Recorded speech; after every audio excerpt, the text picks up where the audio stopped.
Welcome to the latest installment of Don't Take This as Gospel. I'm Mike Partika, and I'm wearing my S shirt today because we are going to be tackling Scientology. That's right, I am Scientology man for the next few videos. Now, Scientology is not something I know a heck of a lot about. I'm actually learning a lot about it right now. And I want to talk about just my brief experience with Scientology, which is just minuscule, but was monumental. I was in a bookstore and I came across a book on Scientology, and I'm not sure which Scientology book it was.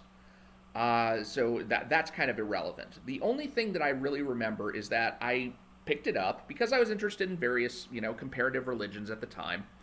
I picked it up and I turned to the first page, and the very first page, I mean, just the opening page, before you even got to the title page, it said, "Important, read this first." Okay, I'll read that first. I'm good at following directions.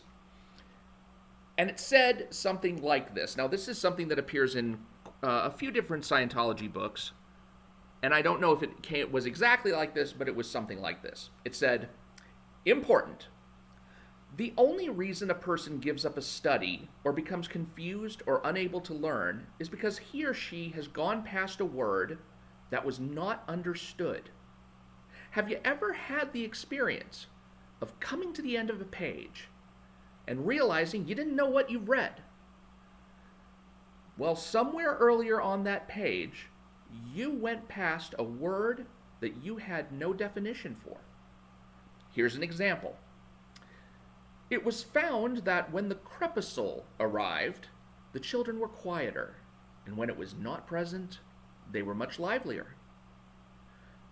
You see what happens. You think you don't understand the whole sentence, but the inability to understand comes from the one word that you could not define, which was crepuscle.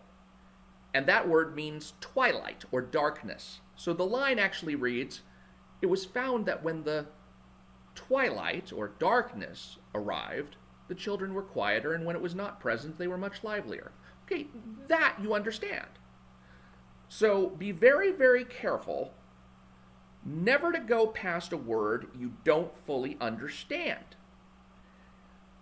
If you're reading something and material gets confusing to you and you don't follow it, there is most likely a word that you skipped over, not knowing the definition of. Go back, find that word, get a dictionary, or these days you're going to look it up online, and look it up. And then, only then, do you continue. Now, I picked that up, and I read that, and I kind of leafed through the rest of the book, but I didn't find anything in the book that really appealed to me. But I decided that one thing from the very beginning of the book, I would start applying in my life. And let me tell you, that piece of advice, always get the definition of a word you don't understand. Don't go any further until you get the definition of the word you don't understand. That piece of advice has served me so well throughout my life. It is just a core principle these days that anytime I am reading a book and I come across a word that I don't understand, I stop, I look it up, and only when I look it up and I've got a definition for it, do I go back and then I look at the word in the sentence, make sure I understand what it is that's being said, and then I move on from there. That has been so useful.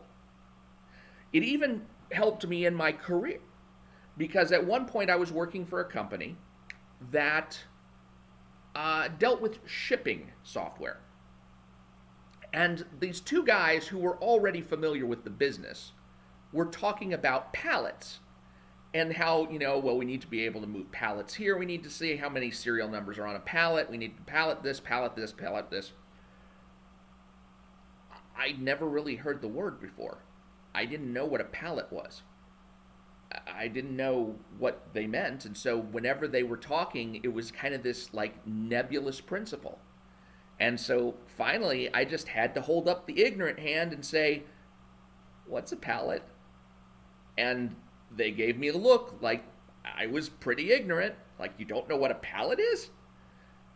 And then they explained that a pallet was a kind of, platform or constructed floor on which you would set units. And then these units would be shipped as one thing, one pallet. So, like, if you've ever gone to Costco, for all I know, you already know what a pallet is, but just in case you don't, it's like if you go to Costco and you look up on the tops, where they've sold things, or even on the bottom. I think I've been to Costco a few times, but you know how they have all of these large boxes that are wrapped up in cellophane, and they're all on this one flat bunch of boards that they're all set upon. So you've got maybe 50 or 100 boxes of cereal, and it's all sitting on this one flat construction of boards, wooden planks that all hold it on top, that all the cereal boxes sit on top of. That thing that it's sitting on top of, that the people who have the forklift can then go up and get as one big, thing of boxes, that is a pallet. So every time they were talking about pallets, they were talking about these constructed platforms that you could then move around. Once I understood that, well, then I was able to grasp their conversations. So this is a principle that I took from Scientology that served me well throughout my life. And I bring this up because why am I covering Scientology in the first place? We know today that Scientology is one of the least popular religions out there. There are actual television shows being broadcast on cable saying, that Scientology is crap, and here are the horrible things that Scientology does to people. So why am I covering Scientology? And I'm covering it for the same reason that I'm covering any other religion. And that's because religions do contain things that work.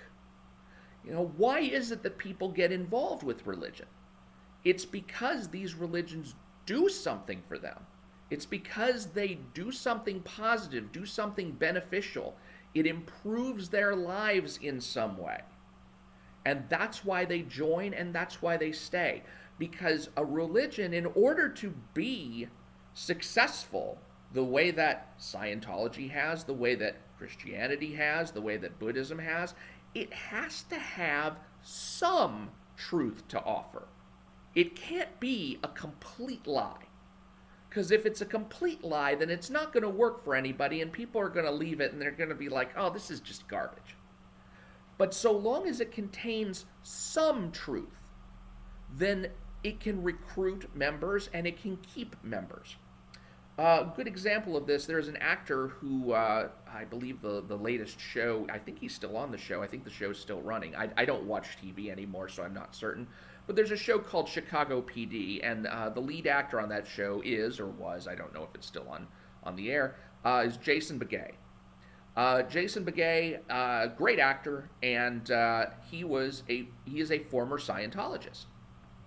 And he was talking about, in one of his videos, he's got a couple of videos online talking about his experiences with Scientology, and I highly recommend those videos. But he's talking in one of those videos about how he, as a young man, encountered Scientology, and he thought, I'll talk with somebody. I don't think this is going to work for me, but I'll give it a shot. And one of the things that they have you do in Scientology when you're just starting out is they have you face someone in a chair across from you, and all you're doing is looking at the person. And it's called confronting. And he did this. He sat in the chair, and he looked at the person, and that's all he did. And he said that for him, the sensation was that before that experience, before that confrontation, he never had a clear sense of self. But after that, during that process, during that just sitting and looking and confronting this other individual, he felt like he understood himself or could identify himself for the first time. And that was what they call a win in Scientology. You gained something from the experience. You had a positive result from the experience. It's called a win. And that win is what draws you back. In fact, they talk about the auditing process, and I'll get into auditing in a later video. But one of the things that they talk about, that in order to get somebody to keep coming in and keep going through these processes and keep being audited, and as it turns out, keep paying money, because the auditing costs money, you have to keep giving the person wins, and the wins will keep them coming back. And better yet, the wins will also improve their life outside of the auditing process to the point where they can now make more money and therefore come in to get more auditing and contribute more money to the church.